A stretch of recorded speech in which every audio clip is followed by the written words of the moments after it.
लेह लद्दाख की हंसी वादियों से लद्दाख टूरिज्म को जिस प्रकार से हाईलाइट किया जाना चाहिए उसमें कम कमी, राजनीति, परिवार, बिजनेस सभी को बैलेंस करके चला।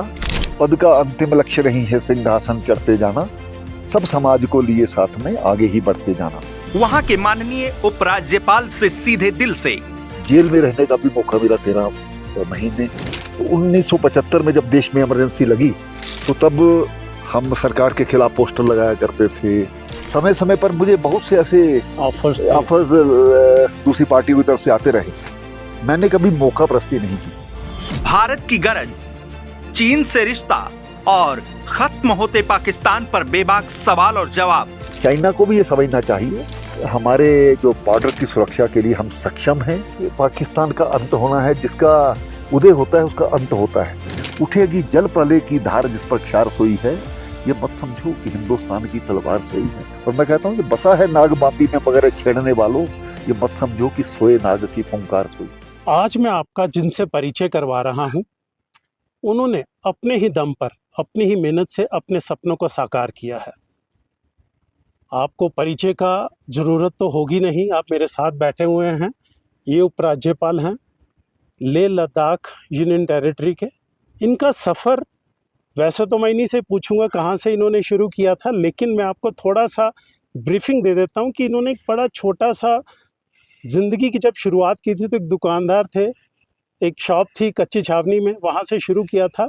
और शायद जिस मुकाम पे ये आज पहुँचे, ये किसी भी व्यक्ति का एक सपना होता है जहाँ तक ये आज पहुँचे हैं। नमस्कार सर। धन्यवाद।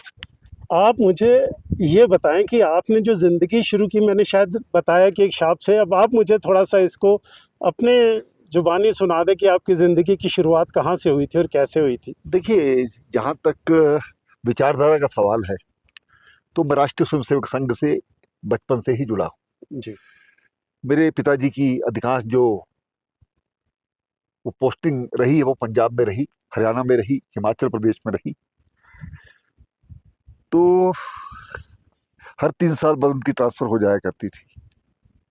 तो जब किसी दूसरे शहर में जाते थे तो वहाँ पर चौक पर खड़े होकर के ऐसे व्यक्ति को ढूंढते थे कि जो कि निक्करधारी हो, जिसको संघ का RSS के हो गए। तो तभी से लगातार संघ के साथ संबंध भी रहे और मैं शाखा में भी जाता रहा। ज़्यादा मेरी जो पढ़ाई है संगरूर, फिरोजपुर और गुरदासपुर में हुई है, पंजाब में। और इस दौरान इमरजेंसी में मुझे जेल में रहने का भी मौका मिला 13 महीने। विद्यार्थी परिषद के साथ मैं जुड़ा था और RSS की विचारधारा के साथ जुड़ा था। 1975 में जब देश में इमरजेंसी लगी तो तब हम सरकार के खिलाफ पोस्टर लगाया करते थे, साइक्लोस्टाइप मशीन पर पोस्टर बनाया करते थे। तो एक रात हमारा एक साथी पकड़ा गया, तो उसके बाद उसको काफ़ी मारा गया और मारने के बाद जब उसने नाम लिए तो उसमें हमारा नाम भी आया। फिर ग्रेजुएशन करने के बाद मैं जम्मू आ गया, क्योंकि जम्मू हमारा यहीं के रहने वाले थे और मुझे लगता था कि मेरे पिताजी एक साधारण एम्प्लॉई हैं, तो मुझे भी कोई काम करके उनका साथ देना चाहिए। तो उस वक्त की बात है, मैं जम्मू जब आया तो मैंने स्कूटर मोटरसाइकिल को रंग करने की एक भट्टी अच्छा। जो था उसका काम शुरू किया। बड़ी दिक्कतें भी आई, कभी मोटर सड़ जाया करती थी, कभी वो जो पेंटर थे वो दौड़ जाया करते थे, और कभी कभी ऐसा भी होता था कि वो चले जाते थे तो खुद काम करना पड़ता था। और मैंने अपने हाथ के साथ भी काम किया है अच्छा। पढ़ने लिखने के बाद। हालांकि कॉलेज में मैं अ, जो CR रहते हैं वो भी रहा हूँ और अच्छे वोटों से मार्जिन से मैं जीतता भी रहा। लेकिन जब जिंदगी की असली जद्दोजहद में आता है तो आदमी को प्रोफेशनल फिर आदमी को फिर ये नहीं सोचना होता कि किस प्रकार का काम है। और मुझे याद है कि वो जो पेंटिंग करने के लिए वो गंदी पेंट डाल करके वो जो जी जी, वो डाल करके रेग मार के साथ स्कूटर्स को, गाड़ियों को मांझना, रफ करना। तो वो भी मैंने अपने हाथ से किया है। अच्छा। तो मुझे इस चीज़ में कोई शर्म नहीं है कि काम ठीक करके है। कोई शर्म होनी तो भी नहीं। उसके बाद ठीक है, शुरुआत की वहाँ से। उसके बाद मैं आर्मी के साथ भी सप्लाईज का काम करता रहा, एमईएस के साथ काम करता रहा। जीवन की शुरुआत वहीं से हुई थी। लेकिन मुझे आज भी ये अपने आप में अच्छा लगता है कि ना पैसे होते हुए भी, ना कुछ होते हुए भी खुद जो एक काम स्टार्ट किया, तो उसी से अपने आप को राइज किया। राजनीति, परिवार और बिजनेस सभी को बैलेंस बैलेंस करके चला, और लोगों का, एक जम्मू के लोगों का आपको बहुत कभी सपोर्ट रहा। अंदेशा था कि आप उपराज्यपाल बनेंगे किसी भी यूनियन टेरिटरी के या राज्य के? देखिए, राजनीति में आने के बाद जब मैं युवा मोर्चा में जम्मू में एंटर हुआ, क्योंकि विद्यार्थी जीवन तो खत्म हो गया, विचारधारा तो यही थी, तो फिर बीजेपी के साथ जुड़े रहे। तो लगातार जब मैं 93 से लेकर के 98 तक मैं बीजेपी का जो यूथ विंग है, पार्टी नहीं थी उस वक्त, उसका स्टेट प्रेसिडेंट रहा। 2 टर्म्स में स्टेट प्रेसिडेंट रहा। तो मन में तो ये होता ही है, जब राजनीति में आदमी आता है तो आगे बढ़ने की चाह रहती है। और मुझे लगता है कि भगवान को मानते हैं आप? मुझे बिल्कुल, भगवान को मैं बड़ी तो अच्छी आप तरह से इसको मानता एक हूँ। भगवान का आशीर्वाद मानते बिल्कुल। हैं या मैं आपको ये एक आपको छोटी सी आपके? घटना बताना चाहता हूँ। जी। पिछले लगभग ये 30 दिसंबर से लेकर के ये जो जिस दिन भी मेरा राज्यपाल का, उपराज्यपाल का वो घोषणा हुई, जी।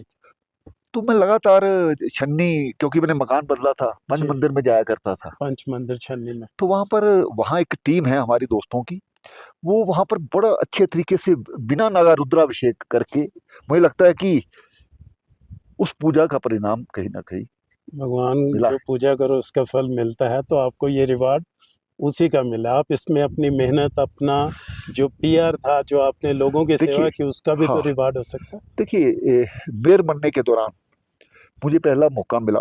आप जानते हैं, जब जम्मू में 2005 में जब ये इलेक्शन हुए थे मेयर के, भारतीय जनता पार्टी को 71 के हाउस में सिर्फ 25 सीटें मिली थी, लेकिन जीतने के लिए 36 वोट चाहिए होते थे। कांग्रेस और दूसरी पार्टियां सब इकट्ठी थी, लेकिन फिर भी जब वोटिंग हुई तो 36 वोट मेरे निकले। तो अपने आप में एक बड़ी बात थी। और हर साल इलेक्शन होते थे। अब 3 बार मेयर मैं रहे। 3 बार मेयर बना, और अगर मैं हारा भी 2 बार तो मेरे 25 के फिर 35 वोट थे। अच्छा। तो मुझे लगता है कि लोगों को सेवा देने का एक वो मुझे मौका मिला था, लोगों में अपना नाम करने का एक अपोजिशन मौका भी मिला आपको था। वोट करते रहे। हाँ, हालांकि आपको ये भी मैं जानकारी देता हूँ, 93 में मेरा बहुत बड़ा सड़क का एक्सीडेंट हुआ था। जी। तो उस एक्सीडेंट के बाद भी मैं लगातार बैसाखियां लेकर के, वो स्टिक लेकर के चलता रहा। गाड़ी खुद चलाता था, आज भी गाड़ी खुद चलाता हूँ। अच्छा जी। तो लेकिन मैंने अपनी हिम्मत नहीं जिंदगी में कभी हारी। ये उसी तो का उसके परिणाम बाद है। ये जो 2014 में मुझे गांधीनगर, और कॉन्स्टिट्यूएंसी गांधीनगर से में ये कहा जाता था यहाँ कोई कांग्रेस के अलावा कोई जीत नहीं जीत सकता नहीं है, सकता। और उसका भी एक कैंडिडेट का नाम लेते थे।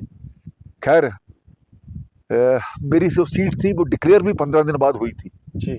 तो मेरे लिए नया था। मैंने और सारा कवर किया उस हाँ, समय बिल्कुल, का। आपको पता है कि हाँ। उस वक्त जो गांधीनगर में 24 पार्षद की जो सीटें थी, उसमें से एक से केवल हमारा था, वो भी कांग्रेस में चला गया था। अच्छा। लेकिन उसके बावजूद कांग्रेस के जो मेरे साथी थे, जो 14 के लगभग उस वक्त के पार्षद, उन्होंने मेरा साथ दिया, क्योंकि मेयर के समय में उन्होंने मेरा काम देखा था। तो उसी का परिणाम था कि मैं लगभग 17,000 वोटों से जीता। उस समय एक तो आपके कार्य, आपका पीआर सबसे अच्छा रहा, आपने सब लोगों के काम भी किए, और मोदी लहर भी 2014 में बहुत ज़्यादा थी। लोगों का रुझान भी था कि हमने भारतीय जनता पार्टी को ही वोट करना है, और आप उनके कैंडिडेट थे गांधीनगर कॉन्स्टिट्यूएंसी से, और आप जीते भी। ये मैंने सारी वो इलेक्शन कवर भी किया है लास्ट तक भी। और पहले ही इनफैक्ट मेरा एक FM 92.7 पे विश्लेषण भी था, जिसमें मैंने पहले ही एक प्रेडिक्ट कर दिया था, जैसे पहले ही बता दिया था कि कविंदर गुप्ता जी ही इस सीट से जीत कर आएंगे, और जीते भी। लेकिन मैं ये पूछना चाहता हूँ, जम्मू कश्मीर में 2014 से पहले भारतीय जनता पार्टी के साथ स्टिक रहना, आपको लगता था कि भारतीय जनता पार्टी का 2014 से पहले कोई भविष्य हो सकता है जम्मू कश्मीर में? देखिए, मैं ये कहना चाहता हूँ, मैंने कभी मौका प्रस्ती नहीं की। शुरू से विद्यार्थी परिषद के साथ, राष्ट्रीय स्वयंसेवक संघ के साथ और उसके बाद भारतीय जनता पार्टी के साथ जुड़ना, हालांकि समय समय पर मुझे बहुत से ऐसे ऑफर्स दूसरी पार्टियों की तरफ से आते रहे, लेकिन मैंने अपनी राह कभी नहीं बदली, ना मेरी ऐसी कोई सोच थी, क्योंकि ये हमारे परिवार का एक विचारधारा, परिवार का हिस्सा है। हमारे ताई जी उस वक्त पंडित प्रेमनाथ डोगरा के साथ वो महिला जो जनसंघ थी उसकी अध्यक्षा हुआ करती थी। इमरजेंसी के दौरान मेरे चाचा जी, मेरे ताई जी, मेरे ताई जी का लड़का और भी परिवार से बहुत से लोग हमारे जेलों में थे, लेकिन लगातार एक विचारधारा के साथ जुड़े रहना, राष्ट्रीय स्वयंसेवक संघ के साथ जुड़े रहना, वो मुझे लगता है कि एक जो लगातार ईमानदारी का परिणाम वो मुझे मिला। 2024 में जब चुनाव हुए तो उसमें आपको रिपीट नहीं किया गया, कॉन्स्टिट्यूंसी के लिए सीट नहीं दी गया, तो लोगों को बड़ा बोलने का मौका मिल गया कि जी कविंदर गुप्ता जी की पॉलिटिक्स अब ख़त्म हो गई है, बड़ा हमने भी सुना। उसके बाद फिर आपको भारतीय जनता पार्टी का अध्यक्ष पद के लिए भी नहीं चुना गया, तो लोग ये कहते थे, लेकिन अचानक ये विचारधारा, जैसा आपने बोल दिया कि मैंने जो छन्नी में भगवान की पूजा की उसी का फल है, लेकिन मेरा ऐसा मानना है कि पूजा के साथ साथ आपको परिश्रम का, जो लोग सेवा करने का अनुभव था, उसका भी नतीजा था। देखिए, स्वाभाविक बात है कि राजनीति में आदमी की अपेक्षाएं रहती जी, और मैं भी इंसान हूं, मेरी भी कुछ अपेक्षा रही होगी। फिर बाद में जो जानकारी मिली कि पार्टी ने ऐसे कोई बैलेंस करने के लिए कुछ जातियों को कुछ ऐसे वो गांधीनगर की सीट जाट को देना तय किया है, जी, तो मैं ये विश्वास करता हूं कि कर्म के साथ साथ कहीं ना कहीं वो जो किस्मत रहती है वो भी होती है। उसी का परिणाम था कि मुझे कभी मैं सोच नहीं सकता था कि मुझे मेयर बना तो 25 और 11-36 वो कैसे होते थे, वो कहीं ना कहीं भगवान की कृपा थी। उसके बाद मैंने सोचा कि अब पार्टी ने सीट तो किसी, इच्छुक तो बहुत लोग रहते हैं, लेकिन जी, पार्टी एक ही सीट को, मैंने उस दिन से अपनी बात को खत्म कर दिया और मैंने पार्टी के इलेक्शन में मुझे उन्होंने इंचार्ज वहाँ का बना दिया और मैं लगातार काम करता रहा। तो जो भी साथी थे उनके साथ लगातार काम किया और कोई ये एक दिन की परफॉर्मेंस मेरी ये स्पीकर जब मैं बना तो कैसी रही होगी वो लोग जानते हैं, पार्टी भी देखती है। तो मैं आपको ये भी बताना चाहता हूँ, जब आपको जानते हैं कि जब मैं विधानसभा में पहली बार गया तो मैंने तब तक विधानसभा देखी नहीं थी कि अंदर की कुर्सियां कैसी अच्छा, होती, लेकिन परफॉर्म करने का मौका मिला, किया भी। पार्टी ने खुद डिप्टी चीफ मिनिस्टर भी बनाने का मौका दिया, तो उस वक्त के अध्यक्ष माननीय अमित शाह जी का फोन आया था, उन्होंने बनाया। मुझे लगता है कि मेरी पार्टी एक ऐसी पार्टी है जिसमें ऐसे नहीं करना पड़ता, वो ऐसे करते हैं, इसलिए पार्टी के लीडरशिप पर विश्वास। मैं आपको बता देना चाहता हूँ, माननीय कविंदर गुप्ता जी 3 बार जम्मू के मेयर रहे हैं, विधायक रहे हैं जम्मू गांधीनगर कॉन्स्टिट्यूंसी से, उसके बाद ये स्पीकर थे जम्मू कश्मीर विधानसभा के, और उसके बाद भी इन्हें उप मुख्यमंत्री का पद भी मिला, जिन्होंने इनको बड़े अच्छे से संभाला भी। और उसके बाद जैसे ये बता रहे हैं 2024 में इनको जब सीट नहीं दी गई, तब भी ये अपने कार्यरत रहे, अपनी पार्टी की सेवा में जो भी इन्हें काम मिला उन्होंने निभाया, और आज ये इस पद पे हैं। इस चीज़ों से कई लोगों को प्रेरणा भी लेनी चाहिए। अब सर, अब ये बताइए, लद्दाख एकदम आना पड़ा, यहाँ की पॉलिटिक्स तो आप पहले से ही जानते थे, अब यहाँ आकर कैसा लग रहा है? यहाँ का मौसम, यहाँ की जो लोगों को सांस लेने में तकलीफ होती है कई बार पहले दिन में, अब वो आपके आने से क्या अनुभव रहा आपका?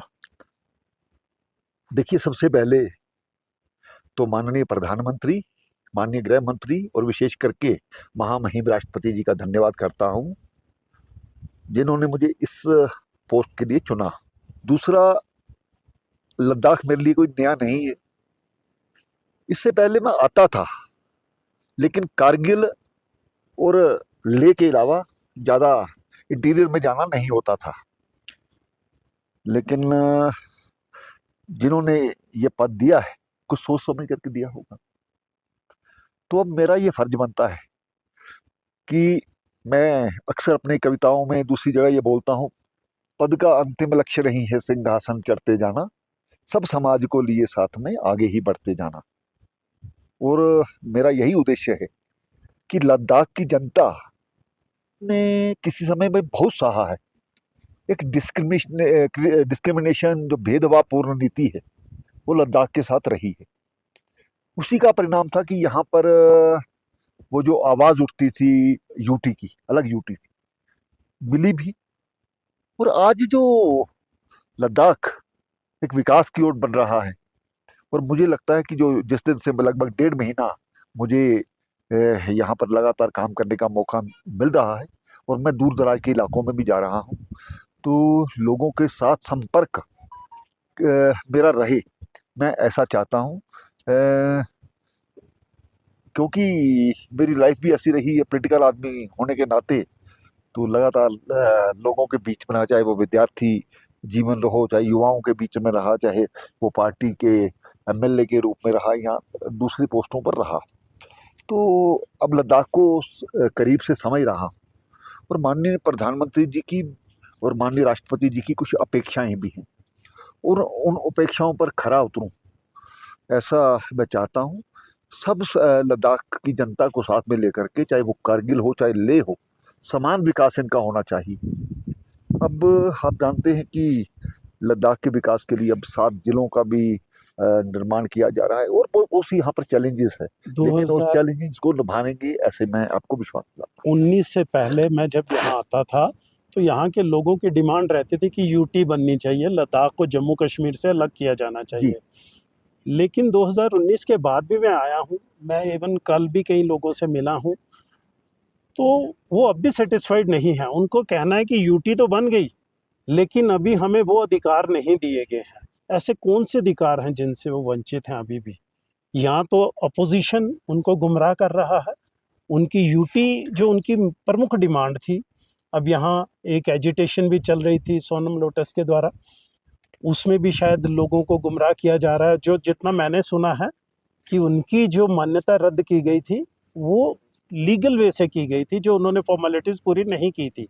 आप इस पे क्या कहेंगे? देखिए, नंबर एक, बड़ी देर से यहाँ पर हिल काउंसिल्स की डिमांड थी। जी। उस वक्त की जो भी सरकारें रही होगी, यहाँ के लोगों को चाहे वो कारगिल हो चाहे लेह हो, दोनों को लद्दाख हिल डेवलपमेंट काउंसिल के माध्यम से उनकी रिप्रेजेंटेशन दी गई, और जो डायरेक्ट फंडिंग होती थी वो आज भी हो रही है। और ये मुझे लगता है कि लैंड से लेकर के दूसरे अधिकार यहाँ को, हालांकि आप देखें सीएसी का यहाँ पर जो प्रोटोकॉल है, वो मेंबर पार्लियामेंट से भी ज़्यादा है। तो हम खुद समझ सकते हैं कि ये कितनी पावरफुल ये काउंसिल। काउंसिल है। नंबर 2, डेवलपमेंट का जहाँ तक दौर है, मैं लगातार आकर के हमने सभी डिपार्टमेंट्स का रिव्यू किया है। नए नए स्कूल्स बन रहे हैं, हेल्थ के क्षेत्र में काम किया जा रहा है, टूरिज्म के क्षेत्र में काम किया जा रहा है। हालांकि आप समझ सकते हैं कि लद्दाख विपरीत परिस्थितियों के चलते मौसम की मार तो है ही, 6 महीने रास्ते बंद रहते हैं, और उसके बावजूद यहाँ पर जो डेवलपमेंट हो रही है, वो अपने आप में एक सराहनीय है। सराहनीय है और अद्भुत है। आने वाले समय में बहुत से ऐसे प्रोजेक्ट्स पाइपलाइन में कि लद्दाख को हम ऐसा बना देंगे कि टूरिज्म के लिए कहीं पूरे तो विदेशों में जाने की जरूरत नहीं है। ये लद्दाख से बढ़कर कुछ नहीं है। और मुझे ये यहाँ पर आकर के लगा, लद्दाख टूरिज्म को जिस प्रकार से हाईलाइट किया जाना चाहिए, उसमें कमी। मैं खुद प्रेफर करता हूँ, जब भी मैं साल में मैं 1-2 बार आता था लद्दाख में, पिछले 1.5 साल से नहीं आया। लेकिन यहाँ मुझे आने का ना जो अनुभव होता है, मैं अपने फ्रेंड्स हैं जो अपने बाहर सेटल्ड हैं, मैं उनको लेकर कई बार आया हूँ। मुझे लद्दाख इतना अच्छा लगता है, यहाँ का वातावरण, यहाँ के लोग सब बहुत अच्छे हैं। लेकिन अब कुछ समय से नहीं आया, लेकिन अगर आप इसे टूरिज़्म मैप पे लाते हैं, तो सर एक बहुत बड़ी कंट्रीब्यूशन होगी देश के लिए। देखिए, हमने अपना लोगो तैयार किया है, उसके माध्यम से हम अलग-अलग देशों में भी भारत में तो अलग-अलग स्टेट्स में जाएँगे ही, लेकिन विदेशों में भी बहुत सी ऐसी जगह हैं, जहाँ पर इस टूरिज़्म को डेवलप करने के लिए कल ही अभी मैंने यहाँ प्रेज़ेंटेशन सारी जो ली है, कौन-कौन से प्रोजेक्ट्स जहाँ पर चल रहे हैं।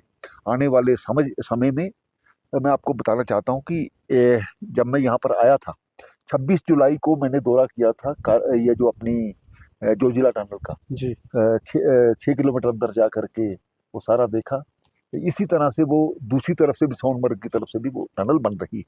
और जो मुझे बताया गया जो यहाँ की कंपनी काम कर रही है और यहाँ पे जो नेशनल हाईवे का जो डिपार्टमेंट यहाँ से जी। काम कर रहा है कि आने वाले हमारा दिसंबर तक टारगेट था कि दोनों तरफ से टनल आपस में मिल जाती। टनल ओपन लेकिन मौसम आप समझते हैं कि बहुत से चैलेंजेस रहते हैं। अप्रैल का भी जो समय तय किया है और 2018 में मैंने ही प्रधानमंत्री जी के साथ, उस वक्त मैं डिप्टी चीफ मिनिस्टर था, तो आकर के शिलान्यास उसका किया था। अच्छा, हो सकता है कि आने वाले समय में प्रधानमंत्री जी के फिर आप साथ ही दोनों ही वो भी साथ एक रहेंगे। मौका मिलेगा। मिलेगा। जी। और उस टनल के खुलने के बाद बड़ी संभावनाएं यहाँ पर पैदा हो जाएंगी और हम यहाँ पर अलग अलग इलाकों में कोई भी ऐसा इलाका नहीं, चाहे वो द्रास हो, द्रास को भी हम पूरा टूरिस्ट सर्किट बना रहे हैं। कल मैंने सारी प्रेजेंटेशन दी थी। तो इसके अलावा जो एक जहाँ पर झीलें हैं उसको झीलों को डेवलप किया जा रहा है। जहाँ पर यहाँ पर ब्राउन बियर रहता है, Okay. ब्राउन बियर उसका भी अपनी एक बड़ी, उसके लिए वाइल्ड लाइफ सेंचुरीज को निर्माण किया जा रहा है। और जगह जगह पर टूरिस्ट प्लेस बनाए जा रहे हैं, होम स्टे को प्रमोट किया जा रहा है। हमारे बाइकर्स आते हैं, दूसरे आते हैं, उन्हें कम से कम एक तो लोगों की जीविका का साधन बनेगा और सरकार उसके लिए मदद भी कर रही है, उनको पैसा भी देती है। कुछ जो बेड्स हैं, वो गद्दे हैं, उसके अलावा वहाँ जो बर्तन हैं, कुछ जो जो ज़रूरतें ये इस्तेमाल सरकार अपनी तरफ से दे सरकार रही अपनी है, तरफ से बिना पैसों दे के रही है। और हम चाहते हैं कि इस होम स्टे को और बेहतर प्रमोट बना करें, करके ताकि हर प्रमोट हर किया जाए। हाउस होल्ड में आंगनवाड़ी इनकम शुरू सेंटर यहाँ पर बनाए जा रहे हैं। और मुझे कुछ गवर्नमेंट की स्कीम्स के नाम भी याद नहीं है। याद नहीं रहते हैं, हाँ। क्योंकि हर इलाके की एक अलग है। और अभी मैंने कल ही इनको कहा है कि टूरिज्म के लिए यहाँ पर जो भी हो सकता है पीपीपी मोड पर, पब्लिक पीपल पार्टनरशिप के तहत बहुत से ऐसे लोग हैं जो पैसा लगाने को यहाँ पर तैयार हैं और अपनी वो उस जगह को डेवलप करने के लिए हमको जगह देंगे। उसके बाद वो सारी चीज़ें जब बन जाएंगी तो उनके साथ कॉन्ट्रैक्ट किया यहाँ जाएगा, की सरकार को भी आमदन होगी, तो उन लोगों को भी टूरिज्म भी बढ़ेगा। आने वाले समय में हम ये जो हमारी नदियाँ हैं, चाहे वो सिंध है या दूसरी है, रिवर फ्रंट्स बना करके वहाँ भी अच्छा निर्माण किया जा रहा है। वहाँ पर एडवेंचरस टूरिज्म को हम किस प्रकार से बढ़ावा दें, ये भी हम कर रहे हैं। तो आप निश्चय ही आने वाले समय में अंतर देखेंगे। यहाँ का जो रिलीजियस टूरिज्म है उसको भी हमने आगे बढ़ाने का यहाँ ओल्डेस्ट मॉन्क्स हैं। जी जी हाँ, वही मोनास्ट्रीज उनको हाँ। डेवलप किया। अभी ये चोखांग का भी आया, उसका भी एक प्रोजेक्ट हम बना रहे हैं। हमने ये माइनॉरिटी की जो मिनिस्ट्री जो अभी ये जो आए थे अभी हमारे किरण रिजिजू साहब, उनसे भी बात की थी। बहुत सी ऐसी संभावनाएं हैं, एमएचए में भी ये बातें हुई हैं और प्रधानमंत्री जी के साथ भी डिस्कस हुआ है। मुझे लगता है कि केंद्र यहाँ के के लोगों का कहना है सर कि जो यहाँ मेंबर पार्लियामेंट हैं वो हाँ कारगिल से हैं और ले के शुद्ध नहीं लेते हैं, ज़्यादा कारगिल में ही रहते हैं। यहाँ के जो मैं 1-2 दिन में यहाँ लोगों से मिला हूँ, उनका ये है। तो उनकी एब्सेंस में कोई कठिनाइयाँ फेस करनी पड़ती हैं आपको? देखिए, ऐसा नहीं, मैं अभी कारगिल में मेरा 2 टूर हो गए हैं जब से मैं आया हूँ। और मैं आपकी जानकारी के लिए जहाँ मैं जाता हूँ मैं दौड़ लगा करके वापस नहीं आता। मैं 2-2 3-3 दिन वहाँ रहते पर हैं। रहता हूँ, लोगों से मिलता हूँ, लोगों की बातें समझता हूँ, आस-पास के इलाकों में जाता हूँ। कल भी मेरा न्यूमा का टूर है, वहाँ से 2 दिन आने के, वहाँ पर मैं नाइट स्टे करूँगा तो उसके बाद भी मैं नुब्रा की तरफ भी जाऊंगा, जंस्कार की तरफ भी मुझे जाना है। ऐसे ऐसे स्थान हैं जिसका मैंने अभी नाम भी मुझे पता नहीं है अभी अब, दिक्कत लेकिन रहती उनको है, एक्सप्लोर लेकिन कर रहे मैं हैं। कहता हूँ कि लगातार हम लोगों के बीच में रहें। वहाँ पर खास करके एजुकेशन, हेल्थ और टूरिज्म, तीनों की तरफ हमारा पूरा फोकस रहेगा। अ, लोगों को एम्प्लॉयमेंट किस किस प्रकार से जनरेट की जाए, इस पर भी ध्यान दिया जाएगा। और मैं आपकी जानकारी के लिए भी ज्यादा, बहुत सी ऐसी रिक्त स्थान हैं जो नौकरियों के, उसको भी भरा जा रहा है नित्य प्रति। और हमारे नौजवान टूरिज्म के माध्यम से बहुत स्कोप है, बहुत पोटेंशियल है। अगर 5 साल हम लगातार अच्छा काम करते हैं, लोगों का साथ रहता है, तो मुझे नहीं लगता कि यहाँ कोई एम्प्लॉयमेंट की समस्या रहेगी। लोग खुद ब खुद अपनी जीविका का वो करेंगे, ऐसे ही यहाँ होगा। सर चाइना का बड़ी दखल रहती है, बड़ा चर्चा में रहता है लद्दाख चाइना की वजह से सरहदों पे। क्या सिचुएशन है अब? देखिए, एक स्ट्रेटजिक स्टेट है ये। पाकिस्तान भी हमारे साथ लगता है, हमारे साथ चाइना भी चाइना भी लगता है। और चाइना के साथ 2020-21 के जब गलवान का हुआ था, उसके बाद मुझे लगता है कि हमारे रिश्ते काफ़ी उसमें खटास भी आई थी। आज प्रधानमंत्री जी फिर आज वहाँ पर खुद है वहाँ पर। पर हैं। तो सुबह मैं न्यूज़ देख रहा था। आने वाले समय में चाइना को भी ये समझना चाहिए कि हमारे जो बॉर्डर की सुरक्षा के लिए हम सक्षम हैं, हमें किसी चीज़ की जरूरत नहीं है। अगर पड़ोसी के साथ संबंध अच्छे रहेंगे, तो उसमें चाइना का भी फायदा होने वाला है। हम आर्थिक आर्थिक क्षेत्र की बात करें, एक दूसरे के साथ अगर देश मिलकर के चलते हैं, सीमाएं जहां भी हैं उसको बातचीत से उसका हल निकाला जा सकता है। और हमारा केंद्र सरकार हमारी सक्षम है, हमारे प्रधानमंत्री जी सक्षम है, हमारा विदेश मंत्रालय सक्षम है। और हमारा जहाँ तक गृह मंत्रालय का सवाल है, हम अपने आप में जो इंटरनल हमारी सिक्योरिटी है उसका हमारा पूरा ध्यान है। तो इसलिए आज भारत रक्षा के क्षेत्र में जैसे अपने आप को मजबूत किया है, तो मुझे लगता है कि कोई ऐसा देश नहीं जो भारत की ओर आंखें निकाल करके देखेगा। और अगर इस प्रकार की कोई कोशिश करता है, तो भारत को उसका मजा चखाना आता है। और हमारी जहाँ वीरता का यहाँ उदाहरण लें, तो हमारा कारगिल का जो 542 जवानों ने उच्च उच्च वहाँ पर जाकर के जब देखता हूँ, तो उन चोटियों को देखता हूँ किस प्रकार से टाइगर हिल और दूसरी लोगों पर ये चढ़े होंगे। पता था कि पाकिस्तान ऊपर बैठा है, और हम लेकिन अपनी वीरता का उन्होंने परिचय दिया है। हमें लंबी लकीर खींचनी है। हमें अपनी सुरक्षा को मजबूत करना है। कहते हैं शक्ति ही तो शांति का आधार है। हम सशक्त होंगे, शक्तिशाली होंगे, तो शक्तिशाली खुद होंगे ब तो ही खुद शांति शांति आएगी। आ जाएगी, कोई हमारी तरफ जो हिम्मत आज नहीं करेगा। अमेरिका अपने टैरिफ वार से आंखें दिखा रहा है भारत को, क्या ये उसी का नतीजा है कि भारत के प्रधानमंत्री, चाइना के प्रेसिडेंट और रशिया के प्रेसिडेंट तीनों मिल रहे हैं? इससे कोई इम्पैक्ट होगा? देखिए, हम तो चाहते हैं हमारे सभी के साथ संबंध अच्छे हों। भारत में हमारी ये परंपरा है, वासुदेव कुटुंबकम। हम विश्व को एक परिवार समझते हैं, और सर्वे भवन्तु सुखिनः हमारा ये मूल मंत्र है। जी। अगर कोई ना समझे तो वो अलग बात है, लेकिन भारत इसी पर आगे बढ़ता आया है। और मैं ये भी कहना चाहूँ, सीमा का हमारे देश ने विस्तार चाहा है, किसी के स्वर्ण पर हमने नहीं अधिकार चाहा है। ना इसका अर्थ हम पुरुषत्व का बलिदान सह लेंगे, ना इसका अर्थ हम नारीत्व का अपमान सह लेंगे। किसी लोलुप नजर ने अगर हमारी मुक्ति को देखा, उठेगी जल प्रलय की धार जिस पर क्षार सोई है। ये मत समझो कि हिंदुस्तान की तलवार सोई है। और मैं कहता हूँ, ये बसा है नाग बाबी में मगर छेड़ने वालों, ये मत समझो कि सोए नाग की फुंकार सोई। ये समझे हमारे पड़ोसी। बहुत बढ़िया, बहुत बढ़िया। ये मैंने आज पहली बार आपसे ही सुना है। हालाँकि पाकिस्तान से हमारे संबंध बढ़ने की संभावनाएँ? देखिए, पाकिस्तान उस स्टेज पर पहुंच चुका है जहां उसका अपना सोच नहीं चलती। वो अगर सोचना चाहे भी, तो वहाँ की जो आर्मी है, वहाँ की जो आईएसआई है, वो उसको सोचने नहीं देती। बहुत से वो कर्जदार होने के कारण से जो पिछले समय में उन्होंने बेवकूफ़ियाँ की है, वो अपना निर्णय ले ही नहीं पाते। इसलिए आज पाकिस्तान से ज़्यादा उम्मीद नहीं करनी चाहिए। पाकिस्तान को जिस प्रकार से एक पपेट की तरह कोई चलाएगा, पाकिस्तान वैसा चलेगा। और वहाँ की सरकारों को भारत की जो आर्थिक हमारी राजनीतिक, हमारा लोकतंत्र, हमारा विदेश नीति, हमारी रक्षा नीति, उसको देख कर के समझ जाना चाहिए कि आप भारत के सामने कहीं स्टैंड नहीं करते हो। इसलिए अगर संबंध सुधरेंगे तो उसको ही फायदा होने वाला है। बहुत सी हमने पहले भी व्यापार तक उनको से बढ़ाया है, पुंछ के माध्यम से हमने बढ़ाया है, लेकिन वो इस काबिल नहीं। मिलिटेंसी उनको ही खा रही है दीमक की तरह।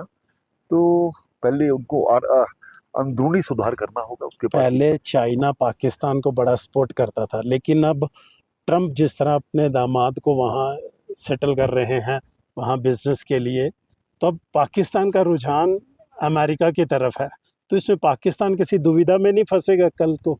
देखिए, पाकिस्तान का अंत होना है, जिसका उदय होता है उसका अंत होता है। भारत प्राचीन मुल्क है, पाकिस्तान बना था, और हमारे शास्त्रों में तो तो यही कहा, जिसका उदय होता है वो उसका अंत भी होता है। पाकिस्तान का अंत कभी न कभी, पाकिस्तान इसी प्रकार की नीतियां रही तो नक्शे से मिटेगा। आपको क्या लगता है मोदी विजिट से चाइना का झुकाव भारत की तरफ होगा? देखिए, प्रधानमंत्री जी ने हमेशा से अपनी सुरक्षा पर ध्यान दिया है, कि उन्होंने लंबी लाइन जो खींचनी है उस पर ध्यान दिया है। हम किसी के अधिकारों के बीच में इंटरफेयर नहीं कर रहे हैं, लेकिन रिश्ते हम बनाना चाहते हैं। अगर आप भी उसी तरह से रिस्पांस दोगे तो मुझे लगता है कि आज जिस प्रकार से प्रधानमंत्री जी ने एक हाथ बढ़ाया है, तो कई चीज़ों पर बातचीत हो रही है। वो बातचीत का रुख, क्योंकि चाइना और इंडिया से बड़ा बाजार कोई नहीं है, और वहाँ का जो उत्पादन है, जहाँ उत्पादन होता है उसको कहीं ना कहीं बाजार में लेकर के बेचना भी है। तो एक दूसरे से संबंध से दोनों को फायदा होने वाला है। मुझे लगता है कि निश्चय ही पिछली गलतियों को सुधारते हुए नई नीति पर जब हम चलेंगे, तो स्वाभाविक बात है कि दोनों मुल्कों को आगे बढ़ने का समय मिलेगा। राहुल गांधी प्रधानमंत्री के खिलाफ बहुत बोलते हैं, और अब तो कुछ दिनों से तू करके भी वो बात कर रहे हैं। उसके लिए कोई पब्लिक को मैसेज नहीं देंगे? देखिए, राजनीति में शब्दों पर संयम ये बड़ा जरूरी होता है। तो मुझे लगता है कि उसका जो वो बोलते हैं उसका फायदा भाजपा को ही मिलेगा। किसी ना किसी सरकार जो पार्टी जो है उसको ही फायदा मिलता है, और वो कोई ना कोई इस प्रकार की गलती कर जाते हैं। कभी चौकीदार चोर है, कभी किसी तरह की माता के प्रति अपशब्द बोलना, ऐसा राजनीति में नहीं होना चाहिए। आज जो राजनीति की शुचिता है वो खत्म होती जा रही है। पुराने समय में भी आज देखिए, भारतीय जनता पार्टी जिस प्रकार से सरदार पटेल जी को, दूसरे को वो बढ़ावा देती है, वो कांग्रेस के नेता थे। लेकिन जो सम्मान के पात्र हैं उनको सम्मान देना चाहिए। तो अटल बिहारी वाजपेयी जी का एक अपना उदाहरण है, हम समझते हैं। उन्होंने जब नवद नरसिम्हा राव जी प्रधानमंत्री थे, उन्होंने विदेश में बात करने के लिए उनको भेजा था। अटल बिहारी आज वाजपेयी जी को ही इस भेजा था। प्रकार से विचारधारा की इसको लड़ाई समझना चाहिए। ये नहीं समझना चाहिए कि हमारी कोई दुश्मनी है, ये कोई दूसरा देश है। तो इस तरह की जो राजनीति है वो कहीं ऐसे ना कहीं देश मौके को पर जब खराब करती है। अमेरिका हमें स्पॉइल करने पे तुला हुआ, और ऐसे में राहुल गांधी इस तरह का बयान दें, ये निंदनीय भी देखिए, है। राष्ट्र हितों को लेकर के विपक्ष और पक्ष को साथ खड़े होना बहुत जरूरी है, जिसकी आज कहीं ना कहीं हिंदुस्तान में कमी लगती है। तो अब आप क्या मानते हैं लद्दाख का भविष्य आने वाले समय में? देखिए, हमें करके दिखाना है, हमें बनानी है तकदीर खुद अपने हाथों से। खुद अपने वक्त के परवरदिगार हैं हम। उसका एक साधन मात्र बन करके काम को आगे बढ़ाएंगे। जो टीम है, लोगों की जो सोच है, उसी को आगे बढ़ाना है लोगों के लिए। क्योंकि डेमोक्रेसी में of the people, for the people, by the people, ये सब लोकतंत्र की मुझे लगता है यही परिभाषा है। इसी परिभाषा पर आगे चलेंगे तो लोगों को साथ लेकर के चलेंगे तो निश्चय ही उसके रिजल्ट भी मिलेंगे। और ये आप मेरी कार्य प्रणाली में आने वाले समय में देखेंगे। ये थे माननीय उप राज्यपाल लेह लद्दाख के, जिन्होंने कहा है कि इन्होंने अपनी शब्दों से जिस कदर जवाब दिए हैं हर क्वेश्चन के, और जिस तरह ये अनुशासित हैं, आरएसएस से इनको शुरू से ही ये प्रेरित रहे हैं, और ये भारत को परिवार की तरह मानते रहे हैं। इन्होंने इनकी जीवन में भी कई उतार चढ़ाव आए हैं, कभी मन छोटा भी हुआ, कभी बड़ा, लेकिन इन्होंने कभी उम्मीद नहीं छोड़ी, और उम्मीद ही जीवन है। हमें लोगों को इनसे प्रेरणा भी लेनी चाहिए और इनसे सीखना भी चाहिए कि कहाँ से सफ़र शुरू किया और कहाँ अपने सपनों को साकार किया है। और ये इन्हें इनकी मेहनत का, इनके कामकाज को एक्नॉलेज किया है भगवान ने, चाहे भारत सरकार ने, कि ये लद्दाख के उपराज्यपाल हैं और जिस तरह लगन से लगे हुए हैं। इनका ये भी कहना है कि मैं किसी भी जगह जाता हूँ तो मैं भागम भाग में नहीं रहता, वहाँ रुकता हूँ, लोगों से मिलता हूँ, 1-2 दिन रहता हूँ। और कल भी इनके इसी तरह के कार्यक्रम रहेंगे जिनमें ये व्यस्त भी रहेंगे। और हम यही कामना करते हैं, ये जम्मू कश्मीर में जब पहले लद्दाख होता था और जब आज लद्दाख यूनियन टेरिटरी बन चुका है और इनकी बागडोर माननीय कविंदर गुप्ता जी के हाथ में ही है, तो उम्मीद करते हैं कि ये तरक्की करेंगे और अपने गाइडलाइन से लद्दाख को नई सुर्खियों में लेकर आएंगे। इस समय लद्दाख से उप राज्यपाल निवास से ही ज्योति पचनंदा।